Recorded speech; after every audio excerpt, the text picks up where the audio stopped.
Hello, good morning all the students. So we are back here again with one more new video. In this lecture we are going to talk regarding few new topics. So those topics are, number one, we'll be talking regarding the plane polarized light. Plane polarized light. Then we'll be talking about the optical activity. Optical activity.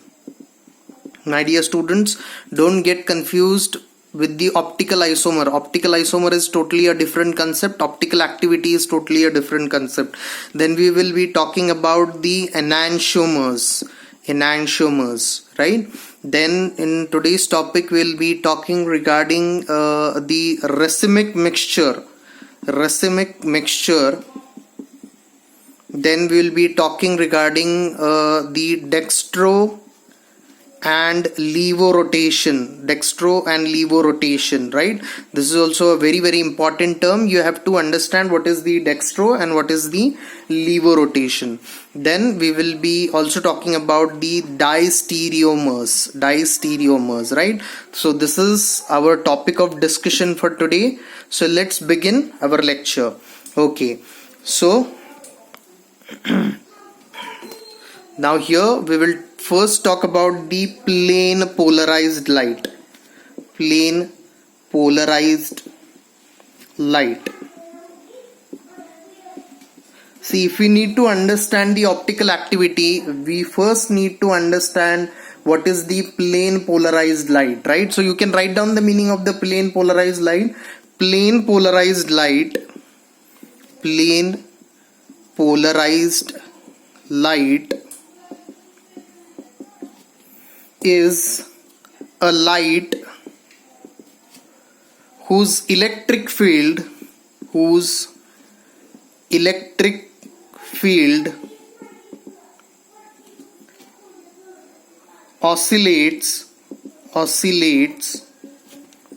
in all direction. Oscillates in all direction. This is what is called as the plane polarized light. A plane polarized light is a light whose electric field oscillates in all the direction, right? Now let's understand what is exactly the plane polarized light. So in order to understand the plane polarized light, let's consider that we have a light source, right? So this is our light source. We all know how is the light. This is the light beam, right? We all know that the light is a electromagnetic wave, right? Light is an electromagnetic wave and it propagates in all direction. It propagates in all direction, right? Or we can say it scatters in all direction, right? You have to remember this. This is a very simple light. So when this simple light is incident upon the Nicol prism, this is the prism. This prism is called as the Nicol's prism, right? So when this light beam is passed on the Nicol's prism, we get the plane polarized light, right? Which is a unidirectional in a nature. Which is unidirectional in a nature, right? It is not like a simple light. So what happens here in this case, when the light beam is passed on the Nicol's prism, whatever the light is there, it will come only in the form of a straight form, or we can say unidirectional form. That is what is called as the particular PPL. PPL means plane polarized light. I hope that you have understood the concept of the plane polarized light, right? Okay. Now let's understand what is the optical activity. You can give the heading optical activity. So let's understand what is the optical activity. We will take again the same example. This is our light beam. So when this light beam falls on the Nicol prism, we get the plane polarized light, right? We get the plane polarized light, that is PPL. right? Now when this particular PPL is passed through the solution, when this particular PPL is passed through the solution which is optically active, passed through the solution which is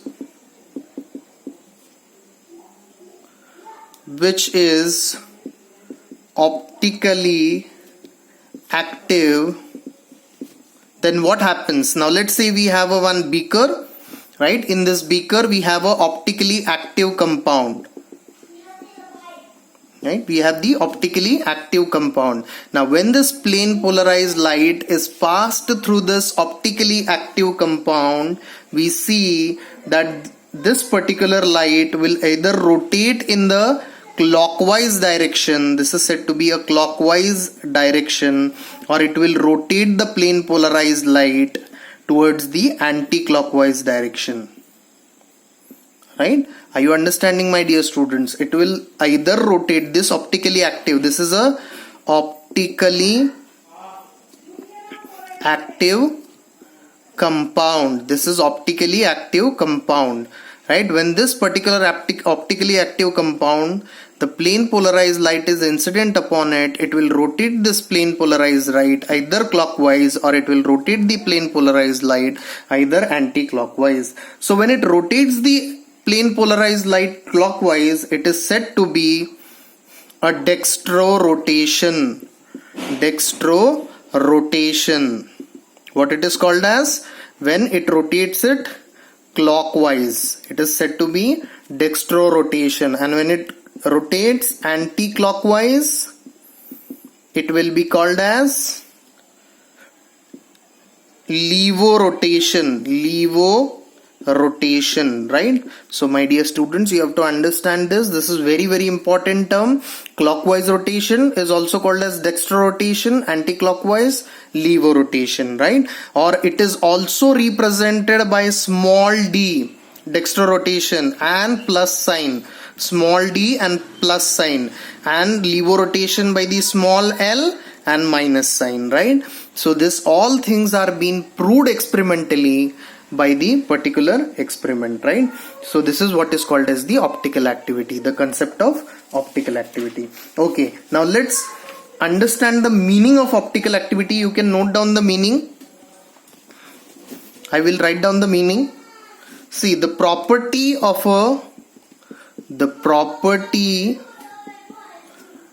the organic compounds to rotate the plane polarized light either clockwise or anti-clockwise, then it is called as optical activity. Right? So what is optical activity? The property of the organic compound to rotate the plane polarized light either clockwise or anti-clockwise, then that particular concept is called as the optical activity. Okay, now let's quickly understand what is the concept of dextrorotation and levorotation. Dextrorotation and levorotation.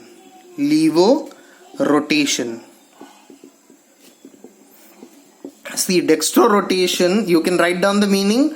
Dextrorotation and levorotation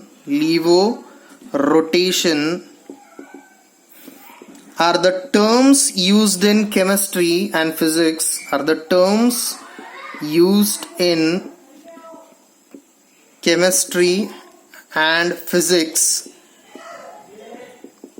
to describe the optical rotation of plane polarized light. right? That is called as the dextro or a levo rotation. So you can also note down dextro rotation is also called as clockwise, or it is also called as right-handed rotation. You have to remember this, my dear students. Levo rotation is also called as anti-clockwise or left-handed rotation. Right? How it is represented? It is represented by plus sign and D. It is rotated by minus sign and L, small l, and it is represented by small d. It is represented by small l, right? So this is what is about the dextro and the levo rotation. You can quickly note down this, right? Okay, now the question comes whether all the organic compounds rotate the plane polarized light. No, all the compound does not rotate the plane polarized light. Only those compound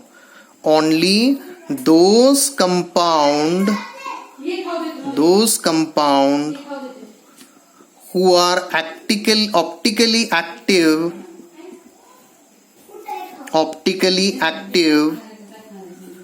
rotate the plane polarized light, right? तो कौन से वाले compound rotate करते हैं? जो जिनके पास optical activity होगी वही प्लेन पोलराइज लाइट को रोटेट कर सकते हैं. And the second reason, the compounds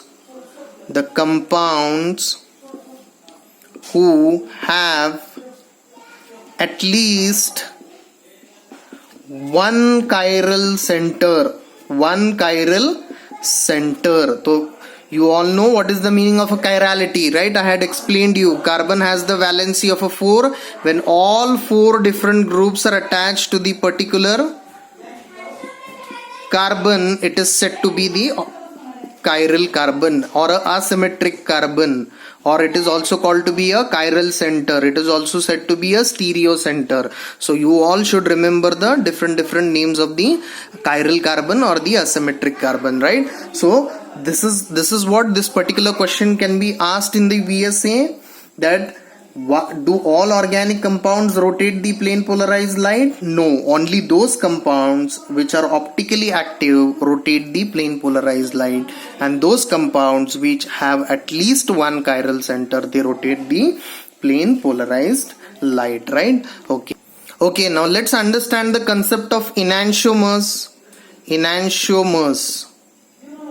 What is enantiomers? You can write down the meaning. The optical isomers which are non-superimposable images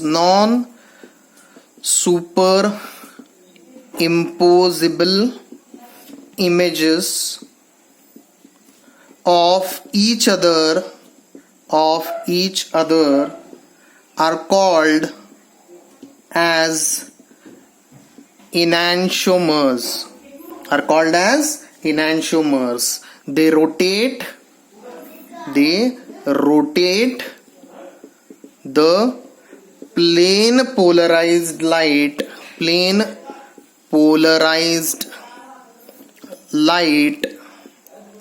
in opposite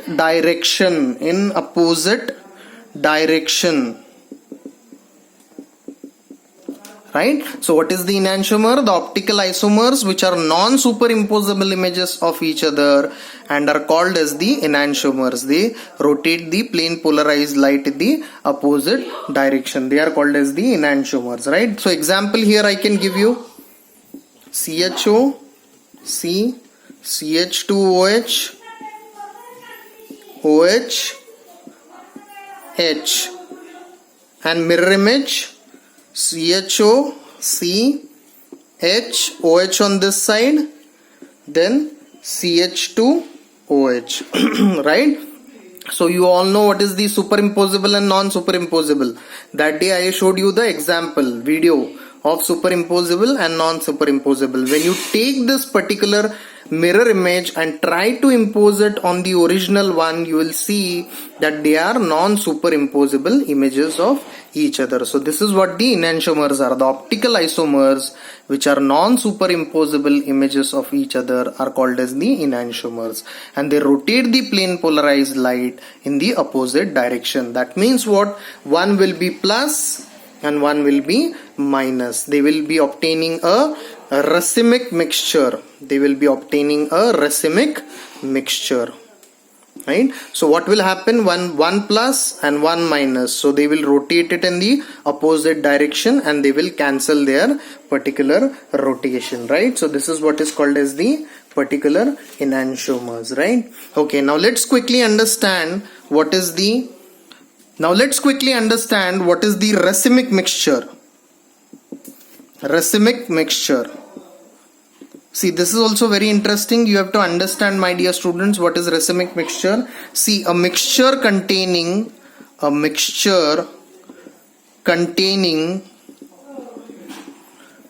two enantiomers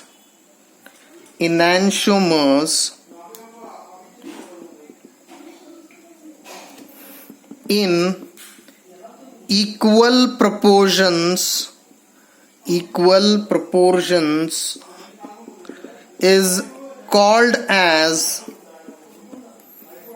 racemic mixture. Is called as racemic mixture. A mixture containing two enantiomers in an equal proportion is called as the racemic mixture. Now let's quickly understand with the help of the example. Right? See, I will make it very simple. What is racemic mixture? Now let's consider that we have a one beaker, and in this beaker we have placed the two optically active compound. One will be plus and one will be minus. Right? So this will be minus 2-chlorobutane and this will be plus 2-chlorobutane. Right? So they are nothing but the mirror images of each other, or we can say they are the optical isomers of each other. So we have taken a one plus and one minus. So what will happen when you pass the plane polarized light? When you pass the plane polarized light through this optically active compound containing one plus and one minus, so this plane polarized light will pass as it is without changing any particular direction, or it will not rotate clockwise or it will not rotate anti-clockwise. Why? Because one sign is plus, one sign is minus. So one will rotate in this way, one will rotate in the opposite direction. So what will happen? They will cancel the each other's rotation. They will cancel the each other's rotation. Right? So this is what is the racemic mixture. I hope that you might have understood what we have taken. We have taken the optical isomers, one containing plus and one containing minus. Right? That is the 2-chlorobutane. They are the mirror images of each other. So when they are taken and when the plane polarized light is passed, the plane polarized light will be passed as it is, because one will rotate clockwise, one will rotate anti-clockwise, and because of this they cancel each other's rotation. This particular mixture is nothing but called as the racemic mixture. So my dear students, I hope that you might have understood all the concepts of the particular lecture. Right? So thank you very much.